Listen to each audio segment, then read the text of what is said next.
Alright now, so the following information pertains to every single person alive. If you are alive and you don't follow this following health rule, you are going to pay the consequences of it. And that means you, and that means me. And that's the reason I've been following this information for my entire life since the day I found out about all of it. So basically in this video here, we are going to go over gluten, and I am going to get back at every single one of you abject cowards who has ever called me a sissy, fruitcake, gay boy, latte drinking, foam eating, fruitcake, gay boy who doesn't eat gluten. So all you beer drinking studs, well, actually, I take that back. All you beer drinking studs, you're probably not going to find out what gluten is doing to your insides. But the people who do listen to this and don't have an egotistical problem with drinking beer and think that drinking estrogen in a can makes them manly, well, those people might actually get some benefit from the information that is about to follow here. So you're going to learn all of the science behind what gluten is doing to your body. You're going to learn all of the science behind stomach acid that you need to know that nobody ever taught you. And you're also going to learn a whole bunch of information in between all of this. So I'll save all my talking for the science to come. And here we go. We're about to start the definitive education of humanity on the subject of gluten. Because once you know this, you don't really need to know much at all about the subject. Because once you know this, you know never to eat gluten again. And if you continue eating gluten after you hear this, you're absolutely fucking insane. But if you're like one of these egotistical, giant ego, beer drinking, swill drinking fools out here who thinks they don't need to learn this and you just skip over this information, well, this is going to come back to bite you either way, so it doesn't matter. So you better listen up. And we're here to talk today about the principle of absorption. We know that with nutrition, it's not what you consume that counts, it's what you absorb, right? That's right. It used to be said, you are what you eat, but that's not really true. It's what you absorb. You are what you absorb. And I know that's one of the things that makes your supplements really stand out is because they're so easy for the body to absorb. But let's talk first about how absorption works in the body. Tell us about kind of the gastrointestinal system. Okay, well, digestion actually starts in the mouth. Most people don't realize it, but digestion starts in the mouth two ways. One, mechanical, grinding and breaking up and chewing is very important, getting pieces smaller and smaller and smaller. In fact, the human body is a juice machine. Everything is moving towards being juiced, right? So we're going to chew things up, chop things up into small swallowable pieces. And saliva actually has ptyalin in it, which is a carbohydrate-busting enzyme. It actually begins to break down carbohydrate into sugars and sugars into simple sugars and so on. And so digestion begins in the mouth. It goes down the esophagus to the stomach. And the pH change from an alkaline environment, which is in the mouth, to a very acid environment. Your stomach has to be a pH of 1, and a pH range of 1 being the most acid, 7 being neutral, and 14 being the most alkaline. It's imperative that your stomach environment be acid for several reasons. Number one, it sterilizes the stomach, so yeast and bacteria don't grow there and prevents the formation and fermentation of carbohydrates and sugars and fiber into gases, and which causes bloating and reflux and heartburn and all that nasty stuff. Also, the enzyme pepsin, which is produced by the stomach, requires an acid environment to function properly. Pepsin is the protein digesting enzyme. It breaks down animal flesh proteins, plant proteins, including grains, eggs and so forth, cheeses, milk. Any proteins are broken down into the simplest of amino acids by pepsin in the stomach. The acid environment is also required for a substance called Castle's intrinsic factor, which is produced by the stomach wall, to bind with vitamin B12 and absorb vitamin B12. You cannot absorb vitamin B12 without being first very seriously acidified. The intrinsic factor just won't work. There are cells in the lining of the stomach that actually make the stomach acid. Hydrochloric acid they're called chief cells, and these chief cells require sodium chloride as the raw material to make hydrochloric acid. So that's kind of what goes on in the stomach. Alright, so I made another entire video on basically what is the right diet to eat, and there's really no real answer to that. As long as you eat an entirely whole food diet, which contains 0 grains. So basically that's the answer to why and what diet you should eat. And a A lot of what you're about to hear explains why only a whole food diet makes sense, because the body is only designed to break down whole foods. When the stomach churns things around, continues this mechanical breaking down, the acid begins to break down food by actually dissolving the connective tissue and separating fibers and cells of your food. And then, of course, there's the pepsin digestive enzymes, which break down the proteins into polypeptides, long strings of amino acids, down to tripeptides, which are 3 amino acids, dipeptides, which are 2 amino acids. The goal is to get down to the simplest of amino acids, which makes protein digestion and absorption easier. Then as the food moves into the duodenum, some people say duodenum, but duodenum is how I learned it. The pancreas and the liver both empty into the common bile duct, which then empties into the duodenum. And the pancreas actually produces quarts of alkalizing mucus and bicarbonate, in the form of bicarbonate. And the purpose is to alkalize the duodenal environment, because the pancreatic enzymes and the intestinal enzymes only work in an alkaline environment. So you got to switch from being very, very acid to very alkaline. So all enzymes are very pH dependent. Oh, absolutely. They work on a certain pH range, and if you get out of that pH range, those enzymes aren't as effective. Well, they become a non-factor. They're just zero. They will not work if they're not in the right pH range. And this is why we die from changes in pH of our cells. The enzymes in our cells don't work either. Not only the digestive system outside their pH range. And if you get into acidosis, normally our body itself is supposed to be like 7.1 and pH just a little above neutral. And you get to be 7.3, you're in what's called alkalosis. You're in the hospital dying because all your enzymes in your cells stop. That's too high of a pH. If you get down to, say, 6.9 or 6.8 below neutral, you're on the acid side, you're in acidosis, you're in the hospital dying because the enzymes can't work in an acid environment either. So we've got very strong acid environment in the stomach, but once we get into the small intestine, the body actually shifts the pH levels, changes the environment, because we have different enzymes going to work? Yes, you have a whole plethora, I guess is the word that Cher uses. Okay. A whole plethora of enzymes that are produced by the pancreas to digest proteins again, to digest carbohydrates, down from long chains, hundreds of sugars, down to polysaccharides or disaccharides, which are multiples of sugars, 2 sugars, down to simple sugars, and break down complex sugars into simple sugars.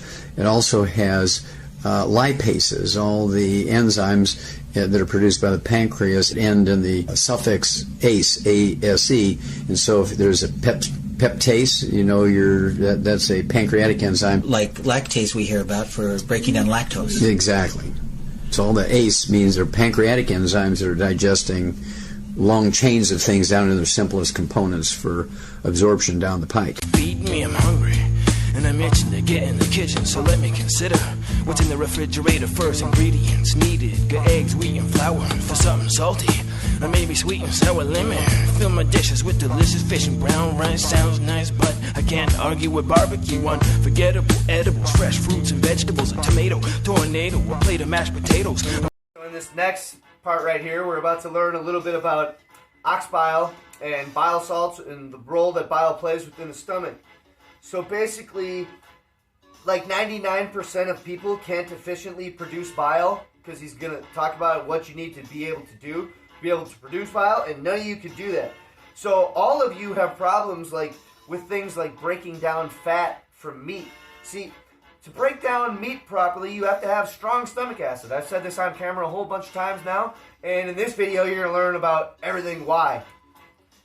So, and also here, the intestinal villi that he's talking about here, see, that's what's killed when you're eating gluten. So basically, if you restrict hydrochloric acid production via salt reduction and following a salt-reduced diet, as most doctors will tell you to follow, well, see, you're going to die from that, and you're about to learn why. So what happens is the whole proteins from wheat don't get broken down by your stomach acid, and they get into your small intestine, and they essentially bowl them over like a little bowling ball rolling through your insides. It's like a little bowling ball rolling through your insides, and it's killing the microscopic intestinal villi that you need to uptake nutrients into food. A lot of the reason that you can't absorb or you can't break down these whole proteins is because you have weak stomach acid. See, And this is why you tend to age more drastically as you get up there in age each year and year over and over, because every year that you age and every year that passes, you have weaker and weaker stomach acid. So as you get older and older, you're going to get weaker and weaker as a result of your weaker and weaker stomach acid. If you don't have strong stomach acid, you can't be a strong person. It takes about 6 months' time from the point where you run into issues with stomach acid before your whole thing blows up in your face and you're never the same again for the rest of your life. This whole video is also an abstract reasoning into why all athletes end up ending their careers by the time they turn 30, because they know absolutely nothing about having strong stomach acid. So unlike me, when they turn 34, they turn into a broken down bum that can't walk down the street anymore.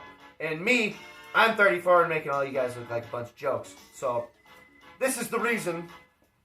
And once we break them down, then we still have to absorb them. That's correct. How does that work in the intestine? Well, we got one more piece going on here, and that is the bile coming down the bile duct, which is produced by the liver, the largest gland in the body, is designed to do two things. Number one, homogenize fats, take them from big, large molecules of fat down to little droplets in a very uniform fashion, purpose of which is to absorb fats. So when the fats are attached to bile salts, you absorb these fats easier. You go from large fats down to fatty acids, okay, or triglycerides, which is a 3-carbon glycerol with 3 long chains of fat on it. Triglycerides, that's where that comes from. And so the bile breaks all that down into the simplest of fats called fatty acids. Then the bile also helps you absorb fat-soluble vitamins, A, D, E, and K. Also, the bile from the liver helps you absorb cholesterol, the good fats, very important to everything from your cell walls to your brain to nerve insulation and storage of energy and so on. Then, as this whole is kind of a soup at this point, it's called chyme, C-H-Y-M-E, and this soup moves down the intestine to where if the stomach and the duodenum or duodenum and the pancreas and the liver and the bile have done their job, now you just have this soup moving down the intestines. And instead of just being a smooth tube, the intestinal absorptive surface is magnified like 85 times by these finger-like villi, which stick up, and it looks like velvet when you open up an intestine with a knife and you look at with a naked eye at the intestine. But when you look at it under the microscope, this velvet is actually produced by finger-like villi, which have little blood vessels up in them, which then get the blood closer to the surface of the cells in the intestines. So when you absorb this, the molecules now of fat and proteins or amino acids and fatty acids and simple sugars, it goes through one cell in the intestine right into these little blood vessels, little capillaries if you will, then into the bloodstream, which then goes up the hepatic vein in through the liver for the most part. And the liver pulls out what it wants and then distributes everything else. Okay, so again here, you're going to learn a little bit more about why eating whole foods is important. So pay close attention, because you could put this all together in your own head and you could ration out in your own mind why eating a whole food diet is a very important thing to do. And well, the real simple answer is because the body basically can't break anything down that isn't a whole food. So like that means like all the preservatives and all the other crap that's loaded into your food, well, see, you can't break any of that down, so it stays in your body forever, and that's where you get most of your health problems from. And not to beat a dead horse here, but wheat protein is literally the head of the snake when it comes to things that the body can't break down naturally. So don't ever eat wheat, as you're going to learn from this video, hopefully. Hopefully you got a working brain and you somehow put this together like, I'll never eat wheat again because I finally know why.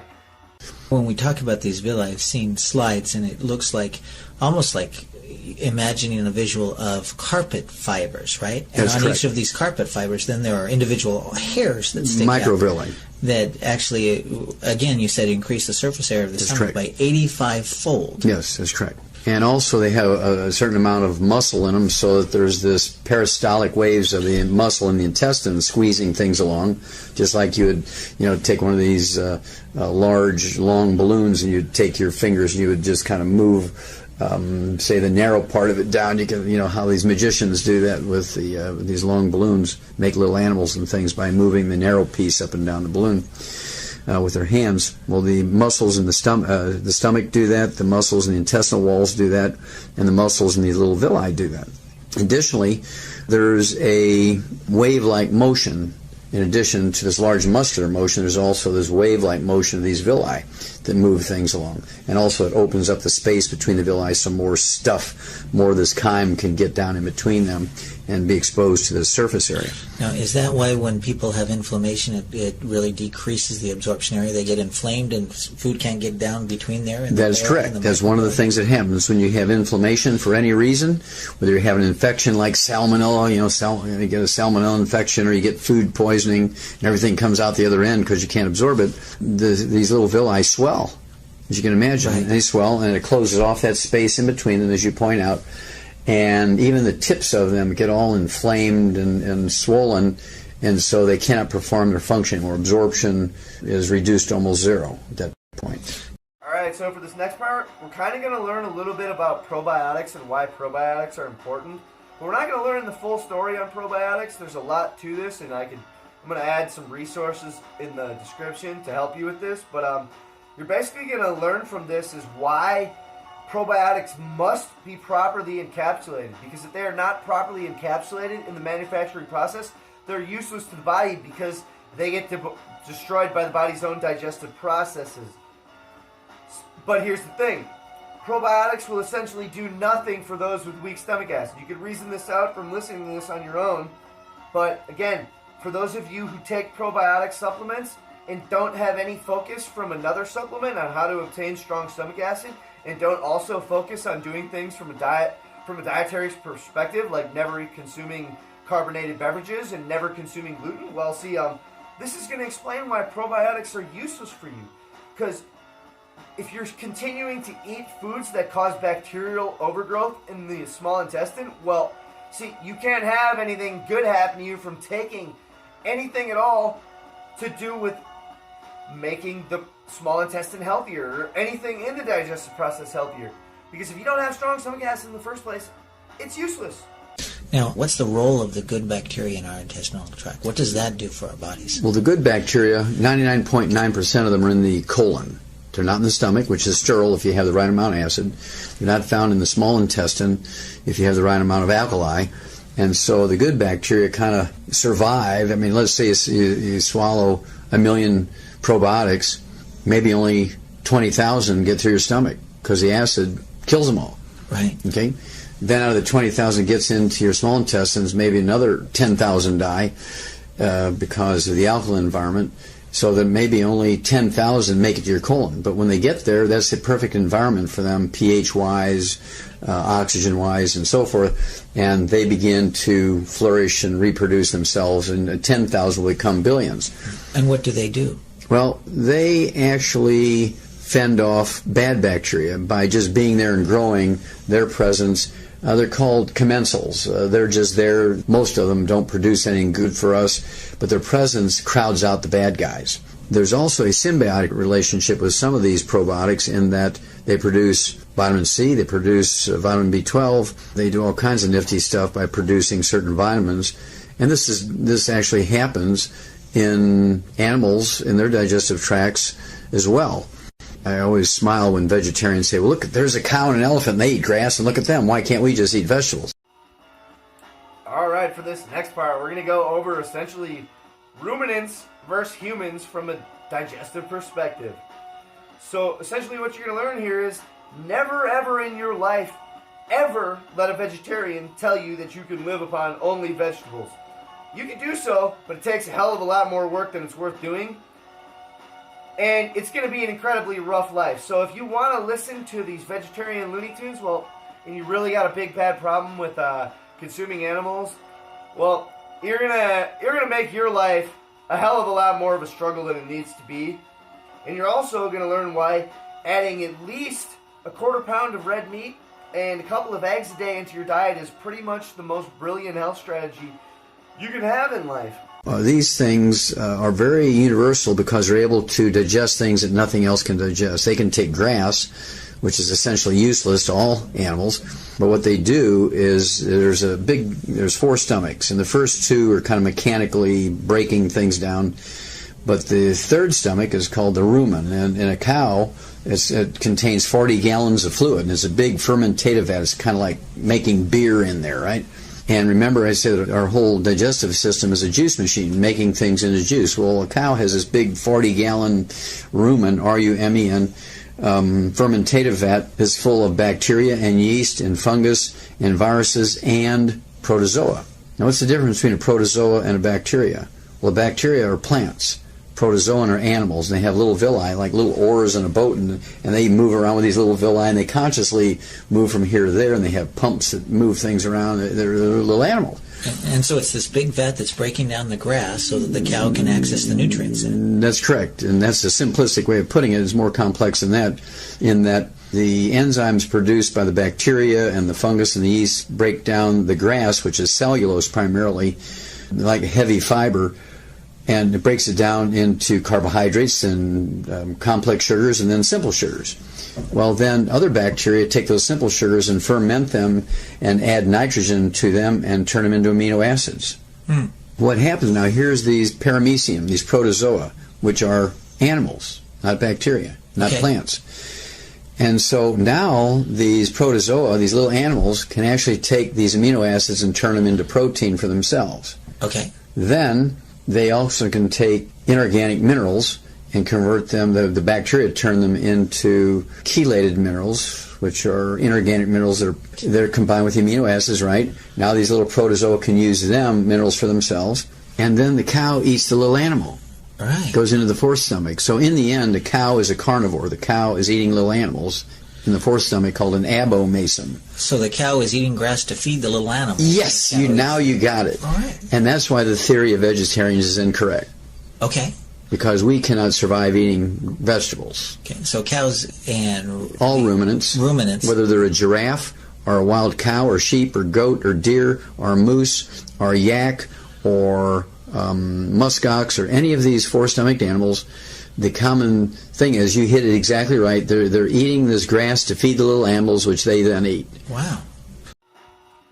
So for this next part, you're going to learn a little bit of a peek into the absolutely massive number of health problems that millions upon millions of humans worldwide deal with on a daily basis that will never, ever be given the root cause of by an actual medical doctor. There is no medical doctor on earth who will connect gluten to any of the stuff like, say, anorexia, asthma, ADHD, obesity, autoimmunity, etc., on and on. Like, see, if you have any of these problems and you still eat gluten, if you have any health problem whatsoever and you still eat gluten, well, you're going to continue to have that health problem until you give up eating gluten, because if you don't give up gluten, you can't absorb nutrients, and all health problems come back to a nutritional deficiency at the root of it. So, pretty simple stuff here.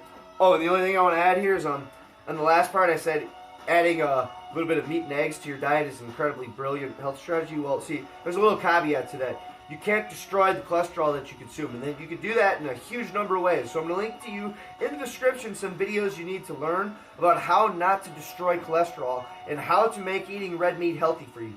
Because there is a way to make eating red meat unhealthy, and there is a way to make it healthy. And it all comes back to how it's cooked. And it mostly comes back to cooking in water. You want to cook meat in water, which means sous vide. Get a sous vide machine. Disease. So what are some of the other problems in the gliadin component of the gluten protein? Well, one problem is that gliadin is very difficult for humans to digest. No surprise, right? Because wheat, including the gliadin protein, are components of the seeds of grasses, and humans are not ruminants like goats and cows, and we don't have the digestive enzymes to break down the gliadin protein of wheat and other components of grasses. And so the best we can do with gliadin is break it down to 4 or 5 amino acid long peptides rather than single amino acids like other proteins, like the proteins from eggs or, say, a piece of steak. So these 4 or 5 amino acid long peptides gain entry into the bloodstream and then gain entry into the brain, where they have a whole variety of brain effects. In people with a tendency towards ADHD, attention deficit disorder, or autistic spectrum disorder, it causes behavioral outbursts and abbreviates attention span. In people with a tendency towards paranoid schizophrenia, gliadin-derived opioid peptides cause paranoia and auditory hallucinations, hearing voices. Gliadin-derived opioid peptides cause obsessive behavior with tics and with food obsessions. People with bulimia and binge eating disorder, for instance, are provoked to have food obsessions 24 hours a day, the kind of food obsessions that puts them in front of a refrigerator at 3 a.m. gorging, then often purging. And gliadin-derived opioid peptides also cause addictive behavior with food, and that's why so many people have a hard time giving up wheat and grains, because they have an opioid addiction. I'm drooling for tabbouleh salad, lentils and chickpeas. I'm ready for spaghetti or cold cuts with brick cheese. I can't say no to risotto. I'm lost in dreams of desserts like pumpkin pies or Boston creams. I gobble a peach cobbler after I eat. Alright, so for this next part here, we're going to learn a lot about the incompetence of doctors through the lens of the appendix. Well, see, what you're about to learn about the appendix here, there is no doctor in the world that's going to tell you any of this, pretty much.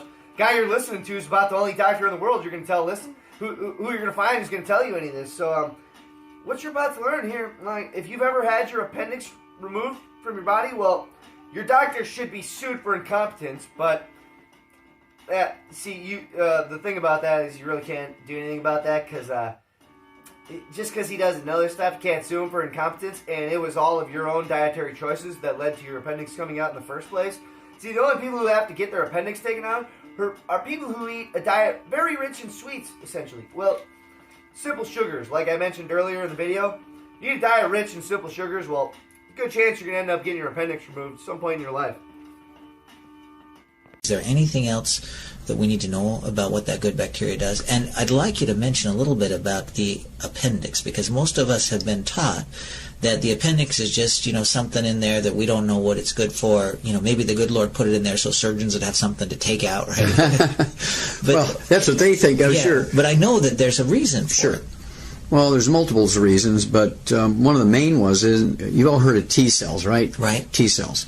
T cells are activated by the thymus gland.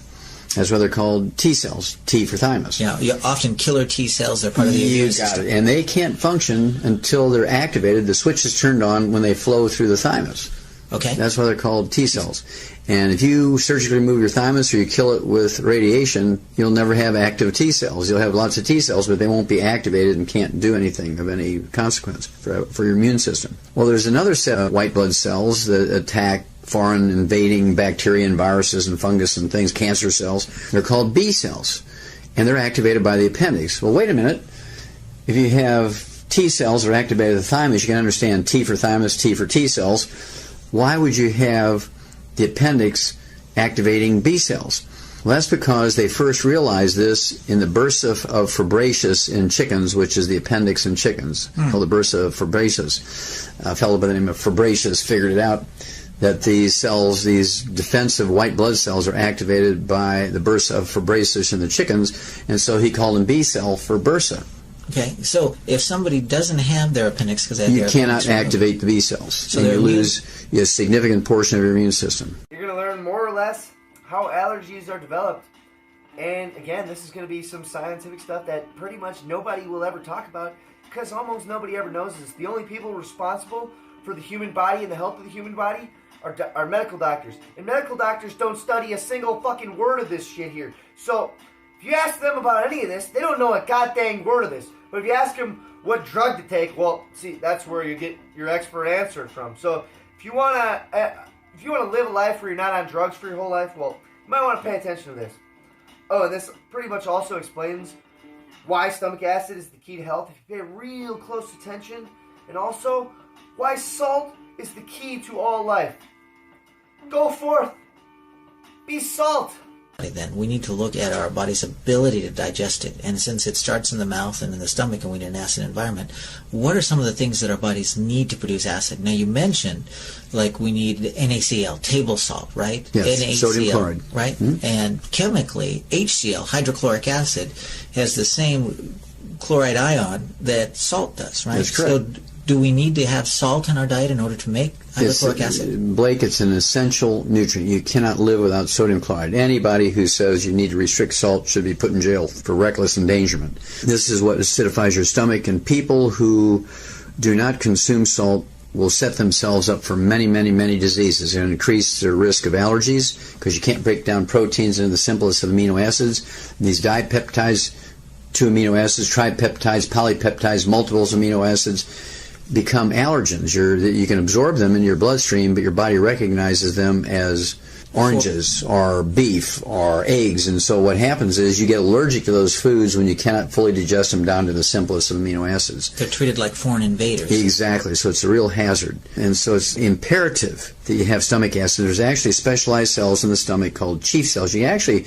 recognize them on microscopic sections of the stomach. They're very distinctive and very separate from just the standard cells in the stomach. Like I say, imperative, nothing happens, and also acidifies the minerals. For instance, you can be supplementing with all the iron you want. I mean, with tons of iron, and you can still be iron deficient if you don't have enough stomach acid to then acidify that iron so that it is usable, absorbable in the body. Just like we said before, it's not what you eat, it's what you absorb that counts. Exactly. Counting the leaves which tremble at dawn. Lotuses lean on each other in yearning. Under the leaves the swallow is resting.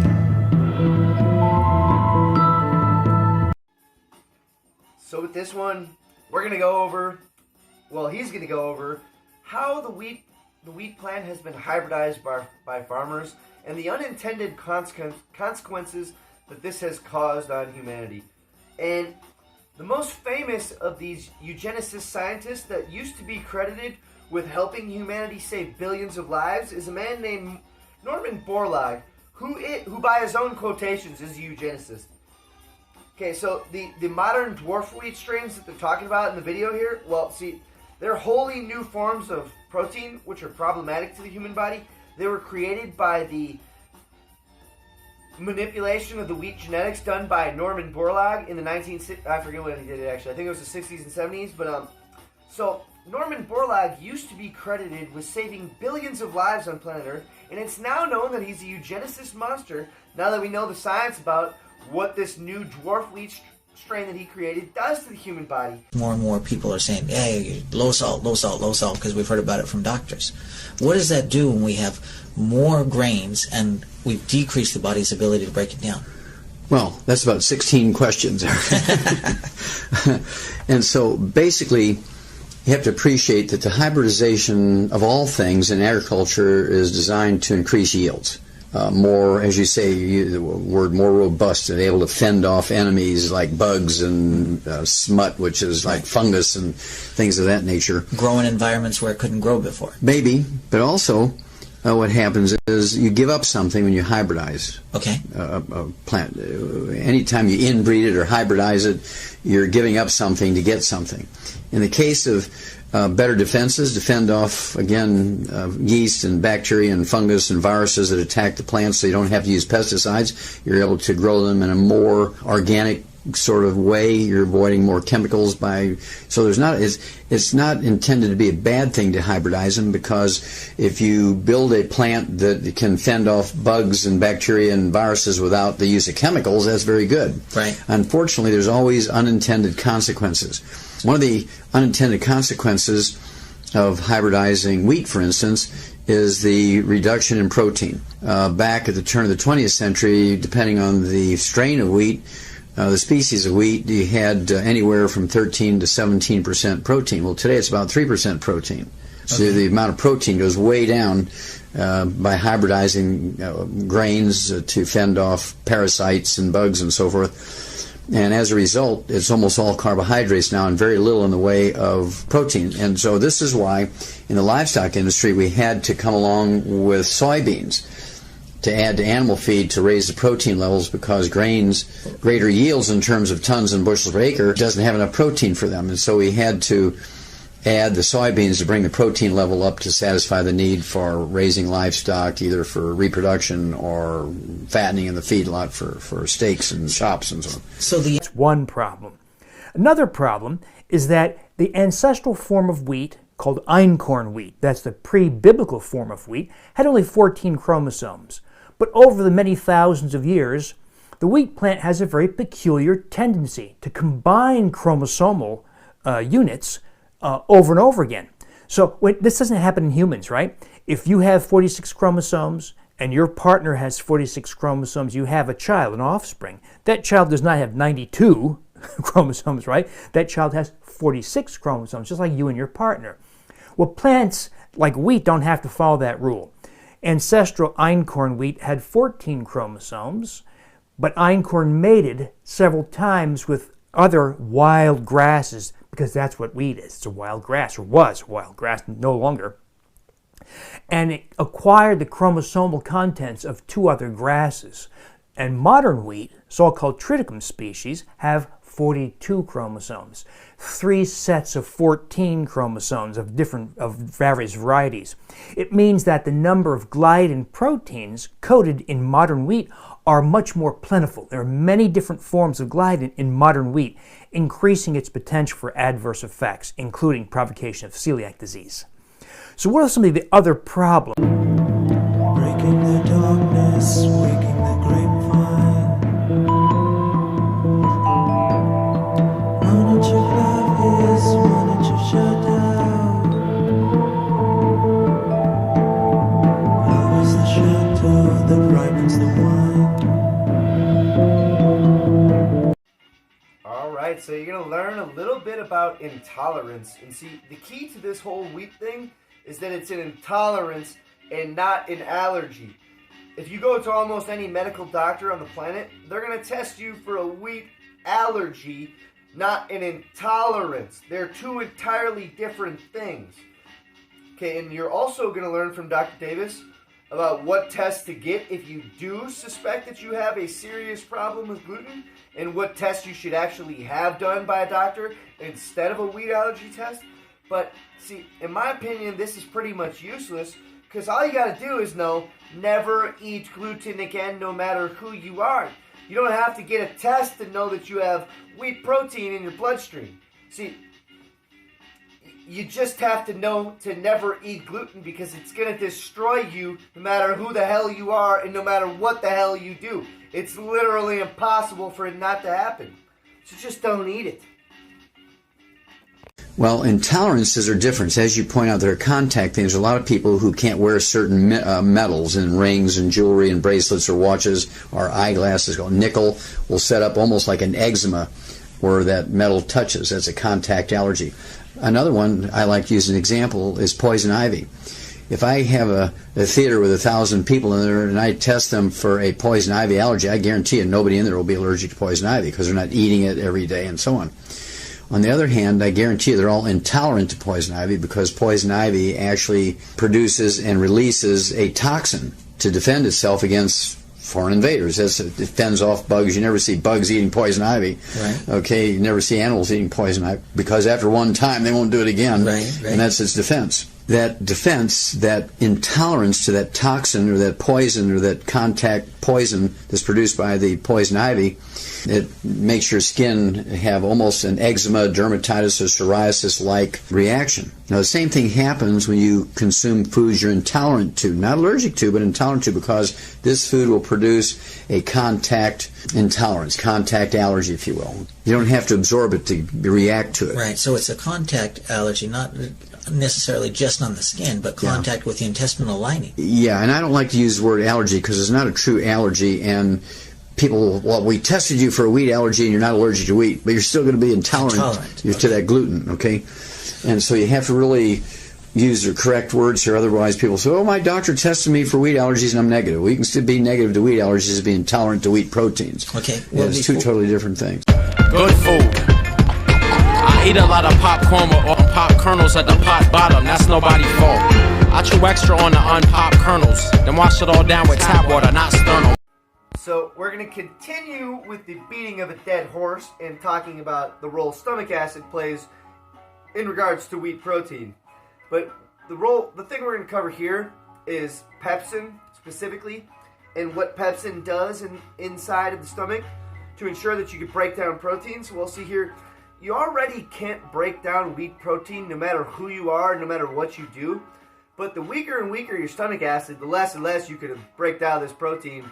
And the more and more problems you're going to have with the weaker and weaker your stomach acid is. But see here, the thing about this is actually, most people in general, they can't even produce pepsin to break down any proteins at all, let alone wheat proteins. So for the vast majority of people, this information pertains to you, even if you're one of these superheroes who thinks you can still eat gluten and not have any problems from it. So you're going to learn basically that you, superhero Supersted McGee, doesn't have the pepsin to break down any protein whatsoever. And generally, people who have the biggest problems with lack of stomach acid and lack of pepsin and lack of other digestive enzymes, well, see, these are generally people who eat lots and lots of grains, because pretty much every health concern they've ever been told about, they've been told to do things that actually cause the weakening and furthering of the weakening of the stomach acids. So it's going to just keep on getting exacerbated because you ignorantly believe in your own mind, because your health professionals told you that everything that destroys stomach acid is actually good for you. So we see what we see in society today in terms of health. Before we go into what's happening there with that, just to reiterate, we're seeing more and more wheat, and people think eating healthy means eating whole grains, and so we have a lot more wheat in our diet, and at the same time, with the decrease of salt, with it, maybe we talk about the minerals in the soil, and fewer minerals in the soil tends to mean fewer enzymes in the plants when we eat them, and so they're harder to break down. Do we see that happen? We don't require enzymes in plants to break down. That's a myth. Okay. We don't need enzymes in our food. Okay, because we produce our own enzymes. Yeah, if you're getting all your nutrients and everything's perfect, you're producing all the enzymes you can eat. Everything you eat without enzymes in it, and you'll be fine. Right. Okay. But your body has to, in order have to raw materials. Right. And in order to have the enzyme that breaks down wheat work, you need a pH of about, you said 1.5, 1 to 1.5 pH? In the stomach, that's correct. So super acidic environment. What happens if you don't have that strong of stomach acid, if you haven't been eating salt? Well, then the pepsin won't work. It won't digest wheat, barley, rye, and oat proteins, or egg proteins, or fish proteins, or clam proteins, or any kind of proteins down into the simplest of amino acids. So we get undigested wheat, barley, rye, and oat protein that's into the intestines. You got it. Now it becomes a dangerous chemical. Okay. It's like little slivers that go down there and become kind of, and then they create. It's not a mechanical thing. Okay, more than just a mechanical. Yeah, and slivers implies to me mechanical stuff like splinters and and microscopic splinters, and so it's not slivers. So I wouldn't use the word slivers. It's actually a protein. It's a microscopic droplet of protein. Okay. So it hasn't been digested. It touches these villi, and what happens? It's like poison ivy. Okay, this is like a toxin of poison touching that villi, and it swells up. And because it swells up, we've cut down the ability of the food to get you reduce the surface area, right, which messes up our absorption. Plus, when that villi swells, it not only swells on the outside to close off that space in between the adjoining villi, but it also squeezes the blood vessel on the inside, because the swelling also goes the other direction. Okay, on the inside, it shuts off that blood vessel, so even if you can partially absorb some of that food, it doesn't get into the bloodstream because there's no blood in there anymore. There's no circulation. And this is why you have problems in another way when you have what's called celiac disease. The villi actually die, and they will die. Because of cut off circulation? Exactly. Okay. And they die, and so now you're losing 10%, 25%, 50%, 75%, 80%, 100% of your absorptive surface. And now your intestines are just a tube, and there's actually scar tissue right behind all those dead villi, trying to protect you from the invasion of the bacteria and acids and alkali and all this other stuff. Food, it puts me in a good mood. It keeps me going when under strains. Ain't nothing worse than hunger pains right there. Start with light fare if need be. Snacks with an X. Whatever, just feed me some food. It puts me in a good mood. It keeps me going. So for this next part here, we're pretty much going to cover a whole bunch of different things like leaky gut, IBS, and a host of other digestive issues where if you have them, you can't ever eat gluten again. And if you have a doctor who has told you that you have leaky gut or IBS, and that doctor has not demanded that you go on a gluten-free diet, well, you need to fire that imbecile like yesterday, because he's an abject moron and he is worthy of extreme contempt. The only person that's laughing harder than me at you is Father Time himself. So pretty much what you're going to go over here with all this stuff that he's talking about, well, this is all why I'm laughing at you and all your grand plans for the future. Well, see, because you're going to end up dealing with these health issues that are a result of eating gluten for the rest of your damn life, and everything that you ever thought was going to be your future, well, that's not going to happen. And it's going to be because of gluten. And I'm always laughing at you. Just please know that. When you've done all of these autopsies on both people and animals, did you see this? Oh, yes. It's very dramatic and very easily diagnosed at autopsy or biopsy. And so you can actually feel it when you do surgery. You can run your hands down the small intestines, and you can actually feel areas. And this doesn't happen all at once. It's not like turning on a switch, turning off a switch, like all your intestines go at the same time. A small baby, when they're born, if the baby is sensitized to gluten, the mother's eating wheat and she can't digest them properly, and she has asthma, and she's got things like eczema and other symptoms of celiac disease or irritable bowel syndrome or inflammatory bowel disease, all sort of colitis or Crohn's disease. These undigested wheat proteins, barley, rye, and oat proteins called glutens, it's a gluten category, will come through the stomach down into the intestine.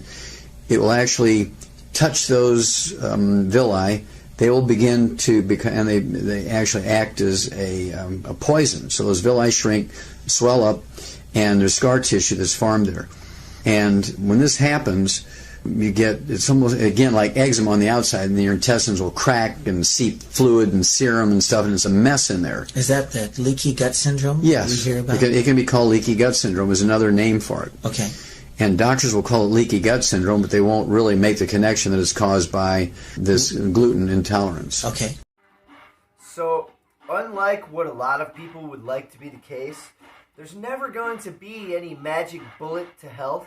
But see, there is always one magic bullet you can kind of sort of prop in the chamber, and that's that the vast majority of having good health is keeping a level and sound mind when it comes to time. Because everything that you put into your body and everything surrounding your body has the potential to both shorten your life and drastically decrease the quality of your life. Oh, another one to think about is, like, remember when you're in, like, 6th grade and every teacher in the school was trying to brainwash you into eating a diet of 6 to 11 servings of poison grains per day? And then on top of that, they told you, drink this pasteurized poison milk every day because got milk and I got my cool got milk mustache. And then they have box tops for schools. So they have literal pyramid schemes of donations by literal companies selling you grain poison, funding the actual funding of your school. Oh, man. Oh, what a society, man. So we've got inflammation that decreases absorption area and shuts off the blood supply. The blood supply to the villi. We've messed up the absorption. And you mentioned that these are often characterized by a lot of essential fatty acid deficiencies. We know essential fatty acids aren't micronutrients, they're macronutrients. Yes. So your body needs a lot of them. Well, again, this doesn't happen all at once. And these young babies might only have 1 or 2% affected by this damage. Okay. And they get what's called colic. They get colic, and they're just uncomfortable. They're screaming, and they don't want you to touch their belly. They're just really sensitive. And so the mother says, well, my baby can't tolerate my milk, and they put them on a formula, and the baby's fine for a while. Okay. But the baby's been sensitized to this gluten. Now, the baby now has a gluten intolerance. So it was undigested wheat, undigested gluten. Undigested wheat, barley, rye, or oat proteins coming through the breast milk that sensitized the baby. Okay, so now the baby's sensitized to it. Yes. It goes on formula, it does fine. It does fine. But then it grows up, starts to eat cereal, breakfast cereal. It starts to eat solid food, is weaned off the formula onto solid foods, And now it goes through the same process again because it's been sensitized. Your intestine has a memory, and it says, oh, there's that gluten stuff, and it reacts, and the villi shrink, and the blood supply shut off, and you go through the whole thing again. But it's not an all or nothing thing. It'll be patches, particularly worse where the intestines curve around because everything slows down to get through there, so the contact is longer. And so you have patches of intestines that have inflammatory bowel disease, and patches that are celiac disease, and patches that are Crohn's disease, different degrees of severity, all in the same intestine. But you might only have 5% afflicted in a baby. You don't really see much other than them being colicky, it would be the word, and their tummy's tender and all that kind of stuff. And then the baby, say, gets to 5 years of age, and the baby's got rashes, and they develop asthma, and they cannot absorb things at this point when you have, say, 20%, 25% of your intestines afflicted, particularly cholesterol and particularly omega-3 essential fatty acids, because these are large, complex molecules, and they can't get through this damaged intestine. If you're trying to drink some soda, you should not come over. All I'm trying to say, though, is sun-dried tomatoes. There's a zillion different dishes they be great for. I promise you'll be grateful. So with any information on health worth its salt whatsoever, we're going to go into cholesterol and the science of cholesterol just a teensy bit here in this video. So what I'm going to add to this is basically you need to understand that the optimal diet is one that is rich in cholesterol and rich in saturated fat. And the key to this is that you cannot denature the saturated fat or cholesterol that you intake in the body. So I have a whole video on cholesterol. It teaches a lot about this that you need to know here. This I'm going to link to that in the description. So click the description and click the link if you want to hear this.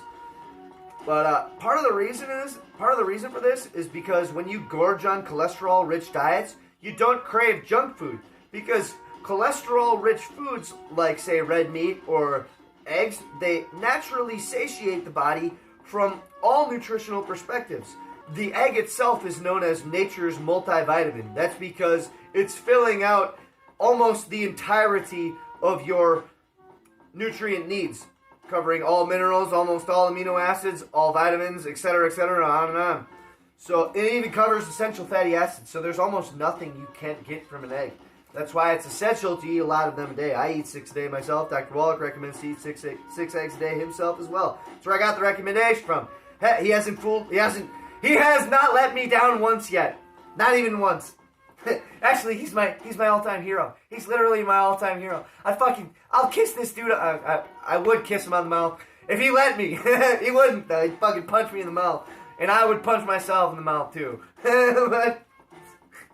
Okay, so basically, what you need to know about this is don't ever listen to anybody who tells you myths about meat and doesn't mention that the meat has been turned into a problem by being turned into a carcinogen through the cooking process of cooking the meat. There's a lot of ways to do this, the main ones being cooking on a grill over an open flame or smoking meat. Those are the two main ones to avoid.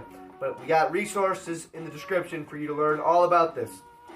Okay, so anyone talking about a difference, anybody who's not talking about a difference between denatured and non-denatured cholesterol doesn't know anything at all about nutritional science and should not be listened to about anything, because if they have not figured out that the problem with cholesterol is that it can be easily denatured by the cooking process, well, they need to close their damn mouth. So if you ever hear anybody talking about cholesterol, ask them about denatured cholesterol and what they can teach you about that.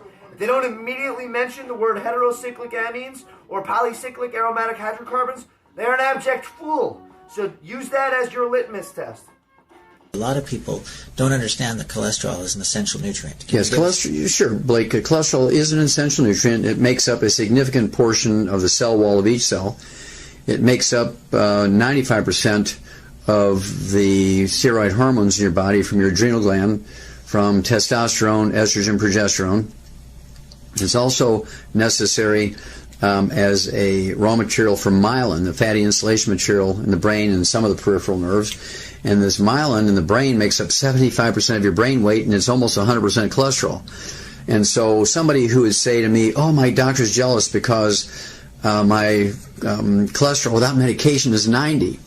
they have advanced very severe celiac disease or irritable bowel syndrome, inflammatory bowel disease, ulcerative colitis, and or Crohn's disease. So the only time we see cholesterol that's really low is either if they're taking cholesterol-lowering drugs or they have an absorption problem. That is exactly right, which is a very, very bad thing. You do not want your blood cholesterol down below 220. You get down below 220, you're in the danger zone. More people die from heart attacks when your blood cholesterol is down below 220 than you do when it's up to 220 to 270. In fact, the people on Earth who have fewest cardiovascular events are the Inuits, the Eskimos above the Arctic Circle, and their cholesterols run 350 to 500, Wow. and they have the fewest cardiovascular events until they come down here and eat like us, then they have the same ratio as we do. As long as they're eating 90% of their diet is red meat and fat, whale meat and whale blubber, walrus meat, walrus blubber, seal meat, seal blubber, bear meat, bear fat, they only eat 2% fish, they're doing great.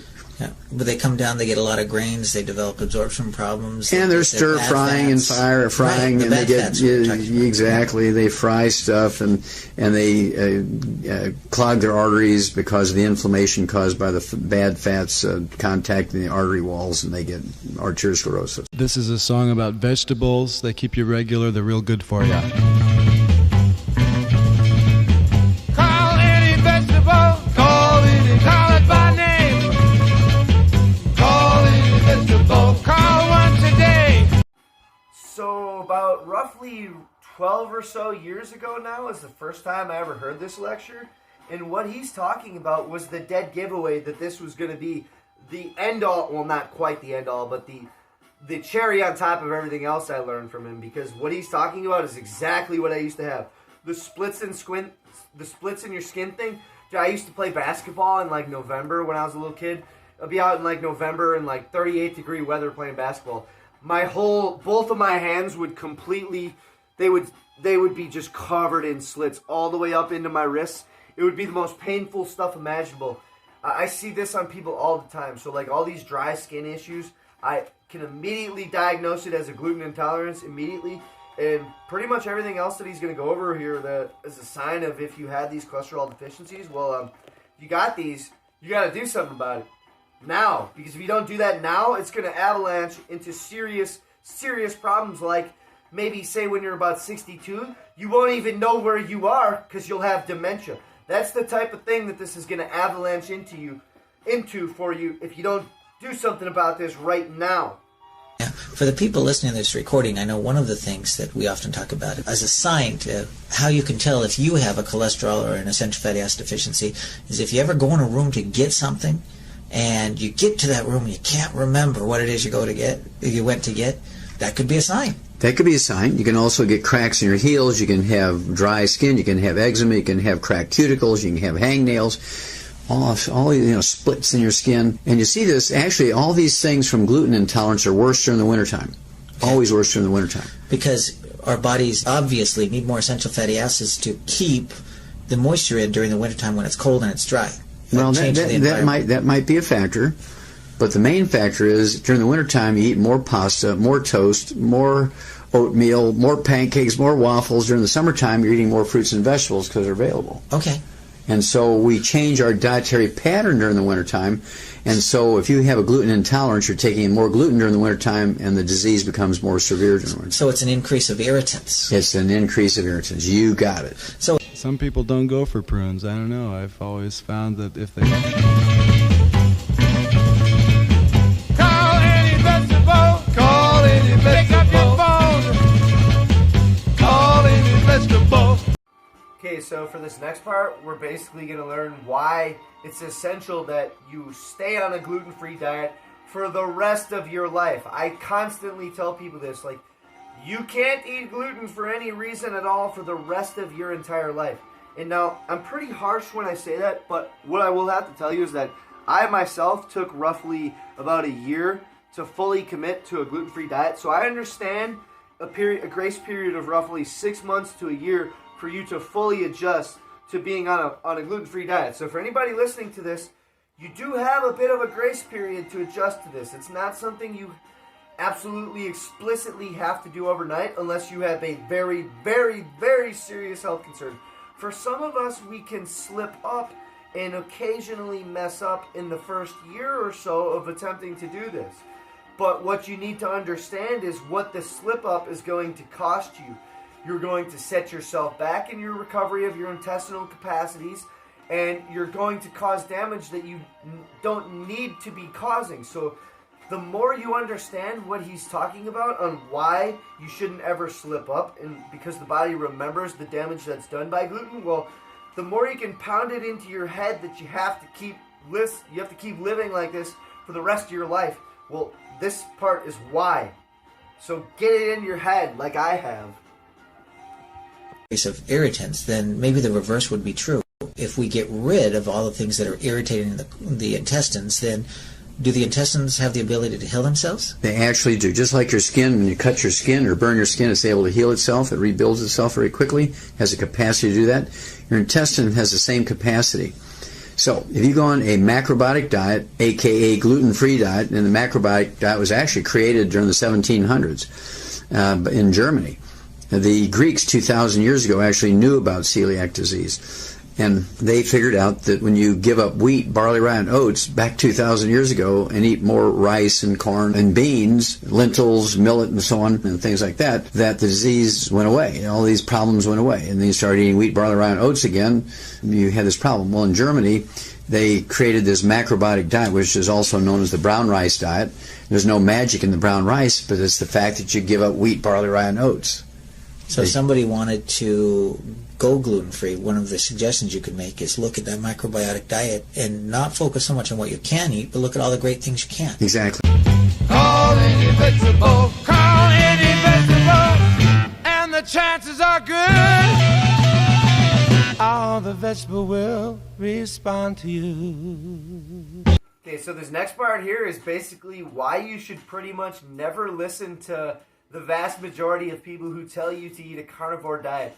Right now, there's a huge fad on the internet of people like me, my age, and seeking to better their health, who have been fully convinced that an all-meat diet is the answer. And, well, really, to figure out how stupid all of these people are, all you need to do is ask them what their thoughts are on cooking French fries in beef tallow. See, there's this big thing now that all these nerds that push the carnivore diet on Instagram and everywhere else, well, like, see, they all talk about how they can have their beef tallow fried French fries and they'll be healthier than eating them in seed oils. They have no idea that frying beef tallow is creating massive doses of heterocyclic amines. You can't heat beef tallow and not have problems come from it. So if you're frying beef tallow and frying French fries in beef tallow, and you think that's a healthy option, well, you're giving everybody the ammunition that they need to completely destroy you from a perspective of never listening to you again. Because it essentially means that you have no understanding of cholesterol science whatsoever, and you're pushing a diet of almost entirely cholesterol and saturated fat on people while not understanding the denaturing process of cholesterol. So you basically don't know anything at all about health, and that shows in that the literal directive of your health program, see, it doesn't include any directive whatsoever on not denaturing your cholesterol sources, nor do you ever give any scientific information on the importance and the important role that cholesterol plays in diet. You just say, all meat, just eat all meat, that's all you gotta do. You don't give anybody any scientific reasoning. And then at the same time, all your nonsense falls apart when you're asked very simple questions. And you know when it shows, well, at least for me, when it shows, when I tell you about this stuff, and I get on you and I tell you that your French fries are pure poison because you cook them in beef tallow, and you get all angry and call me a bunch of ridiculous names that have no place in reality, that don't bother me at all. But see, that's what happens every time you talk to these people about this. So basically, how this goes is essentially any overcooking of meat and eggs is almost as bad for you as gluten is. It's not quite as bad, but it's up there. So men who tell you to smoke and grill meat are not real men. They are just uneducated men. Just because you throw a bunch of slabs of meat on a grill and you think that makes you manly, well, no. actually that's robbing you of testosterone production because you're consuming cholesterol that's been denatured. See, the body can't properly assemble testosterone from cholesterol that's been denatured. It's a pretty simple thing. So you're not a real man with your big grill. There's 2 billion Chinese, almost 2 billion Chinese, and very few of them in China ever get celiac disease, irritable bowel syndrome, inflammatory bowel disease, ulcerative colitis, and Crohn's disease because they eat rice and millet, and they eat flax and buckwheat, which is not wheat, and they eat sweet potatoes and squash and those sources of carbohydrates. And the same thing in America. The people who are meat eaters, the infamous meat eaters who eat meat and potatoes, they have other problems, but they'll never get celiac disease because you only get celiac disease when you cannot digest wheat proteins. Right. Now, there are some things that I think make the celiac disease worse. You talk about the bad fats, the trans fatty acids, all of those partially hydrogenated vegetable oils, and I'm even seeing fully hydrogenated vegetable oils. Which is margarine. Right. So when those get in there, how do they affect the villi then? Well, they turn into what's called trans fatty acids or free radicals, and these are very egregious chemicals. They actually cause inflammation in of their own right. They're very inflammatory things. And everybody is sensitive to trans fatty acids. Heterocyclic amines are burnt animal fats. Okay. And then you can also have acrylamides, which are superheated carbohydrates like toast and these crispy cereals, crackers, that sort of stuff. And so if you're frying potatoes, you're getting trans fatty acids from the heated oils. Even if they say, well, we fry our French fries without, our oils do not have trans fatty acids. Well, as soon as you heat them, it converts them into trans fatty. You may not start with trans fatty acids, but it will turn into trans fatty acids. Okay. And so it's kind of a lame, not quite true advertisement. So it's burnt oils. Essentially, it's heated oils, just even heated oils. They don't have to be burnt, just heated. And then you're also superheating the carbohydrate in the potato, so you're getting acrylamides. Okay, a double whammy. A double whammy. And if you go the other way and you're using animal fats to fry things in, okay, which some of those fast food places do because it really tastes much better to fry potatoes in animal fats, you're getting heterocyclic amines because you're burning animal fats. You'll get trans fatty acids, you'll get heterocyclic amines, and you'll get the acrylamides all from French fries that are fried with animal fats. Witness the man who lives at the wall, making the shape of his question to have fun. When the sun will fall in the evening, will you remember the lesson of giving? Alright, well, this next part is basically going to be covered at, I'm going to link to another lecture by Dr. Wallet called Butter is Better. So if you want more information on butter, listen to the link that I'm going to throw in the description here. So the real key to cooking is essentially low heat in almost all cases. The lower the heat that you can get away with cooking anything, the better that's going to be for you.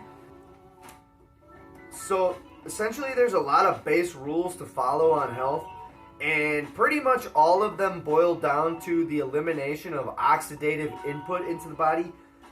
Everything that causes damage to the body is measured in oxidative damage and oxidative stresses. Most of healing ends up coming down to elimination of problematic foods, and in a lot of cases most problematic foods are made problematic by the cooking process itself. There's often little wrong with the food that you're eating. It's the process of the cooking that you're eating that has destroyed the food. There's a huge difference between a fried beef patty cooked in oil versus a beef patty cooked in nothing. So you can take the same exact food and turn one into poison and one into the most nourishing food that you can consume. There are a lot of rules to learn about this, and you kind of gotta just keep pounding them in your head. So I'm gonna put the resources in the description for you. And I know that's why you encourage people, if you're going to use any oils type for cooking, that they use butter and do it on low heat so the butter doesn't turn brown. That's correct. You cannot fry with butter. I prefer that you cook everything by roasting, stewing, baking, make soups out of things. Even when you have vegetables you're going to steam, I will then put a pat of butter on the steamed vegetables. It is not quite as hot as putting the butter in the pan and heating it that way. So when you steam a vegetable, You're looking at steamed vegetables. You put a pat of butter on there and it melts them.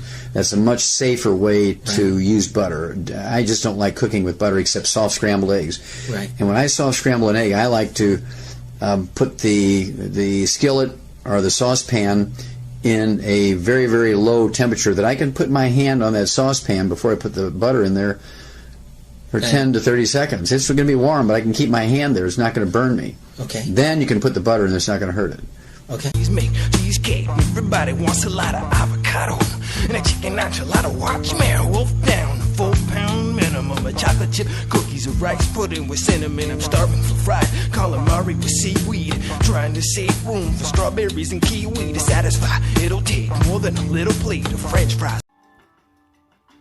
Alright, for this next part, we're going to learn a little bit more abstract learning here, and we're basically going to learn why something simple, something incredibly simple like you having a problem with acid reflux being allowed to be treated by doctors with antacids is actually a massively huge part of the breakdown of society from a physical health standpoint. Once you allow an imbecile doctor to treat your acid reflux with a pill that poisons the stomach into not making stomach acid, well, see, you're guaranteed to have your health take a nosedive into fucking oblivion. So, if you can take your little thinking cap and throw it on and take what you're about to hear after I get done talking, and you can somehow not reason this out into why we have such huge and drastic health problems as a nation, well, you got some critical thinking skills problems there, because you should be able to reason this out real simple. What he's about to say lays it down pretty simple. I mean, it's not hard to figure this out. We use more butter. We cook on lower temperatures. And use water, cook in water. Cook in water, okay. And at the same time, we want to probably decrease the amount. Is there anything wrong, even for those people that don't have celiac, is there anything wrong with them decreasing the amount of gluten in their diet? See, here's the thing. If you're eating a lot of gluten, if you're eating a lot of grains, wheat, barley, rye, and oats, cereals, pancakes, pasta, breads, Pop-Tarts, those kind of things, you're in danger, you're in jeopardy if you're restricting salt, because you cannot make as much stomach acid, and as a result, the pepsin doesn't work, and then you cannot digest the wheat proteins down to the simplest amino acids, so those large chunks of gluten come down there and cause problems. Let's talk about some of the symptoms of that, because I know we see people with acid reflux or heartburn. That tends to be caused from low stomach acid, not high stomach acid. That's right. And so when they say I have acid reflux, it's a misnomer. It's actually incorrect. And doctors perpetuate that because they want to sell their Nexium and other what are called protein pump inhibitors, which protein pumps is what are in these chief cells that actually produce the stomach acid. And so things like the purple pill Nexium, they poison those chief cells. Yeah, essentially that's what happens. They poison the chief cells so they can't make stomach acid. Okay, then initially you're going to feel pretty good, but 6 months down the line you're going to wind up with all these deficiency diseases you never had before, because even if you were supplementing with those nutrients, you cannot absorb them because you haven't acidified your stomach. And without an acid environment in your stomach, you get bacteria that lives down there and grows, and you eat and it eats and it burps and kicks the... Produces gas. When it ferments the carbohydrates and sugars, it produces gas, which causes bloating, burping, belching, heartburn, and all that kind of stuff. Yeah, and that's what causes, like you said, the heartburn. That's correct. Even weak stomach acid in the esophagus probably is pretty uncomfortable. Over time, yeah, and of course when you belch that up, that weak stomach acid, it might be 5 or 6, very close to neutral. It's like tasting vinegar. You just put raw vinegar on your mouth and it tastes like acid, but it's a pH of 4 to 6. Right. It's not 1. And so that's where people get the idea that it's acid reflux, and it's really not. It's not acid enough, and so things are able to grow in there and ferment carbohydrates. So Trader Joe's that cost the least. Whole Foods though run you at least a nephew and a niece. My motto is bravado and avocados. Whenever I'm not full, it leaves me hollow. So for everybody who knows me, I'm literally the living embodiment of the principle that you're about to hear. See, every person that I was a peer of in high school, I am no longer a peer of, and I am their more respected elder, because I am among the very few who have managed to not become an abject, lazy bum by the time I turn 34. which is basically everybody I know. See, I'm the only one still going. And what you're about to hear is going to explain why. See, when I was 21 or so, well, I think I was 22 and a half when I finally made the decision to go gluten-free. So, see, when I was 22 and a half, I made this decision to go gluten-free. And I started focusing on strengthening my stomach acid and doing everything that you're learning about in this video here. So, see, I won't be a broken down bum by the time I turn 40 like everybody else in society is. See, the aging process itself, it doesn't go the way you think it goes. It only goes on this age 0, you're born, you're dead at 75 scale that society has been put into living. Well, see, it's only going that way because of the medical doctors and their insistence on eating a salt-restricted diet, as well as all of the other brainwashings that we have had put over on us by society, such as the restriction of salt through diet, because somehow we've been brainwashed to believe salt is unhealthy. So everything that he's going over here, it explains why all of you have broken down knees and broken backs and everything else by the time you turn 35, 40 years old. And I don't and won't. And when I'm like 50, 60, you're still going to see me acting like a teenager and living like a teenager, because my body will not have broken down in the same fashion that yours has been broken down, because I stopped doing all the things that caused this breakdown a long time ago, like you should have, but you never listened to me. So if somebody has had acid reflux, it's again a misnomer, but if they've had heartburn, if they've had those things, if they've been using carbonated beverages or had salt-restricted diets, or even using these alkaline waters improperly, using them during meals, drinking carbonated drinks during meals. So if they've been doing that, the chances are pretty high that they've had undigested gluten proteins in their intestines and they've developed an intolerance. That's right. And they cannot absorb minerals properly. They cannot absorb B12 because that Castle's intrinsic factor only works in an acid environment. So there's many, many bad things that happen over time if you don't have a stomach pH of 1. Now, I know you look at people with essential fatty acid deficiencies with eczema or asthma, and you've seen pictures of my own nephew in Japan. And what happened with him when he was young, and they put the steroid creams to try to deal with the eczema, get him on the essential nutrients, more essential fatty acids, get the mother off the wheat, and things change. But what are some of the other symptoms? I know that you talk about people with multiple diseases that are very different diseases, like a calcium deficiency is the same time as they have a copper deficiency is the same time they have other things. That can be a sign of an absorption problem. Absolutely. And of course you see this in a hair analysis. When you look at a hair analysis, which can look at, they say, 30 to 50 different mineral levels in your hair, if they're all below normal, you know you have an absorption problem, because that's not a natural thing. Some of them are going to be... Basically how this goes is, if you ever see me in the gym, I'm pretty much one of those people who you think, what is this fucking lunatic training for? Well, see, the thing about that is I actually got lucky to be one of those people because of the fact that I was one of those lunatics who you think, what is this lunatic training for? Well, see, because of that, I broke down my body well before I turned 25.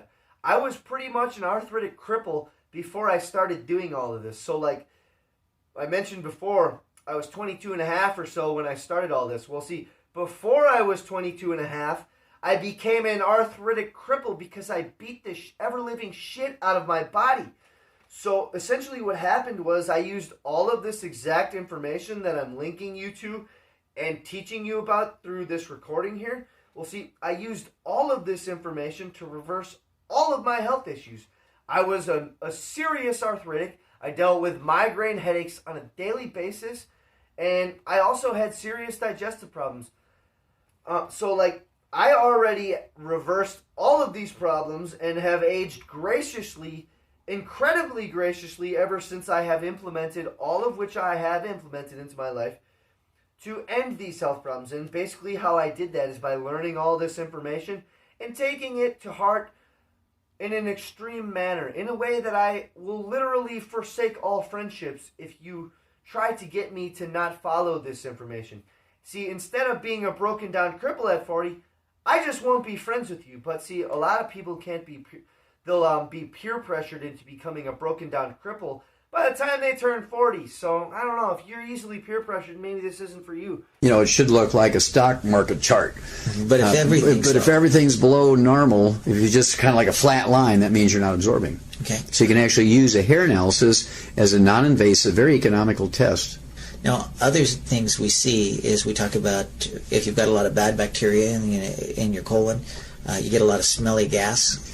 You can have sulfurous gas because they produce sulfur dioxide, and also the bad bacteria produce waste products. You know, they pee and poop, and it's called bacterial toxins. And this is where you get food poisoning. If you have, for instance, a Staphylococcus food poisoning, it produces a toxin that's very, very quickly, you'll be on your hands and knees throwing up and having diarrhea. You'll be a mess, headaches, and just really feel bad, and it can wind up killing you. And you can get that within hours after you consume Staphylococcus poison, okay, food poisoning. On the other hand, salmonella food poisoning usually takes 12 to 24 hours after you consume salmonella bacteria for them to produce enough toxin to cause food poisoning.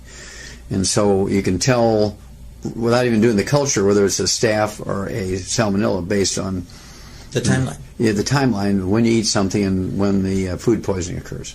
Peanut butter and bananas and a big plate of gnocchi. Feed me a fajita or else a burrito. Instead I'll tell you about the merits of carrots and asparagus, my knowledge of scallops and my advice on fried rice. For the right price you can dig in the mold and bologna and finish a bowl of minestrone. Alright, so he's mentioning all these books. See, if you really want to learn this information, your best bet is to get all these books here and actually read them. You'll catch up to me quite a bit quicker than you would just listening to all this stuff. So these books he's talking about, see, you should actually buy these. Buy this one especially. Buy this one especially. And also especially buy this one. Like say you don't want to have a Down syndrome child, buy that one. Rare Earths, Forbidden Cures by Dr. Joel Wallach and Dr. Malan. Alright, so these issues that we have in life, like Down syndrome, etc., they're essentially always caused by gluten intolerance in the mother. See, if you have a deformed offspring, it's because the mother has a gluten intolerance that was not addressed by the medical doctor. So what happens is you can't absorb nutrients because you have a gluten intolerance, and gluten kills the intestinal villi, as we've gone over in the video here so far. So if you can't absorb nutrients through your intestinal villi, well, see, you're deficient in various minerals then. See, and if you're deficient in certain minerals like zinc, you're pretty much guaranteed to have an offspring that has Down syndrome. You can apply this to pretty much everything. If you have an offspring, or if you are deficient in manganese because you can't absorb manganese because your gluten intolerance prevents you from absorption of manganese, well, see, you're going to have a child born with asthma. It could go on here all day long. So there's a lot of things that go into this gluten intolerance thing that you have not thought about. So think about that. If you ever want to have children and you don't want to have them be retarded, and you don't want to have to take care of them into their adult age, well, see, you should get on a gluten-free diet. Especially if you don't want ADHD kids. Because if you got ADHD yourself from your gluten intolerance and you don't fucking fix it, well, your kids are going to be a damn nightmare. Oh, and another one to throw in here is anybody with prematurely graying hair, like graying, full gray beard, full gray hair, you're going to die from gluten intolerance. If you have that, you're going to die from gluten intolerance. If you already have that, it could potentially be reversed. But if you don't do something about your gluten intolerance and you got gray hair at like 45, you're going to die from it, so good luck. What about copper deficiencies? Do you see people with celiac disease and absorption problems have a lot of gray hair? Is that common? Well, sure. They're going to have a lot more symptoms of copper deficiency, iron deficiency, omega-3 essential fatty acid deficiencies, folic acid deficiencies, which can be very bad in women who are in the age where they can, childbearing age. If you have a folic acid deficiency, even if you're eating lots of salads, you can have a baby born with spina bifida. Wow. If you have a zinc deficiency because you cannot absorb it, you're supplementing with zinc, you can have a baby born with a cleft palate or heart defect. You can have a baby born with Down syndrome because you cannot absorb zinc. And so these things are absolutely paramount to have optimal absorption of these nutrients. And so you have to pay attention to each digestive compartment: acid in your stomach, alkaline in your intestine, healthy bacteria to fend off the bad guys in your colon. And it's actually a lot of work to make sure all that functions properly and everybody's happy getting all the raw materials they need and keeping the bad stuff away. And this is where the trilogy of books, Let's Play Doctor, Let's Play Herbal Doctor, and the Passport to Aromatherapy come in. This is where the book Immortality comes in. This is where the book Dead Doctors Don't Like Him. I mean, they all talk about these things sometimes in segments. And there's another section in the book Rare Earths Forbidden Cures, which talks about hair analyses and talks about how when all the minerals on a hair analysis are below the low normal line, that means you're not absorbing. And, I see thousands of these a year. And now we're seeing tens of thousands, maybe millions a year. Because it's going up because people are eating more grains and people are being told more and more by doctors to avoid salt. So that combination is very bad. Lentils are instrumental. Think about it. You won't have no problems that are dental. If you ain't... Okay, so these products he's talking about, like, these are what I'm holding in my hand. This is digestive enzymes. Okay, so this contains betaine hydrochloride, which is essential for the production of stomach acid. It's got pancreatin, it's got papain, pepsin, bromelain, ox bile. Okay, so, like, all these things he's talking about, I literally take them religiously because that's how amazing they are for your health, and that's how great you'll feel if you actually do. So this one is Ultimate Flora FX. He specifically mentions this in the video. Like, the reason that I'm taking these products is because of what I learned in this exact video that I'm sharing and referencing to here with every word that I'm stating. So, like, all this stuff, it's a fucking miracle. Like, you have to be crazy not to use this. There's another one, Ultimate Microbiome. This didn't even exist when this recording was made. This came out like 2 or 3 years ago, I think. But it's absolutely incredible. These things do things for you that make things for your health possible that you did not know was ever possible before, and you wouldn't know until you tried them. So I wouldn't speak on any of this until you've actually tried these products, because if you haven't tried the products out, you can't speak because you don't know what they'll do for you. And if you haven't actually tried the products and gone gluten-free while trying them, well, they're not going to work for you. So that's the whole thing, because all these products, they're made from nutrients, and gluten makes it so you can't absorb nutrients. Okay, so and then everything that I'm talking about when I say I could show anyone how to reverse disease, like, this is literally how you do it. Like, you pick up this and you take them. Like, I literally took both of these today. I only do this once a week, but today was the day because it's my off day from the gym. So, like, on my off days from the gym, I'll take all of these stomach acid building supplements on a literal empty stomach and leave them sit there for 5 hours, that type of thing. Like, I take this stuff incredibly serious. And when I mentioned how to reverse any and all disease, like, these are the steps you have to take.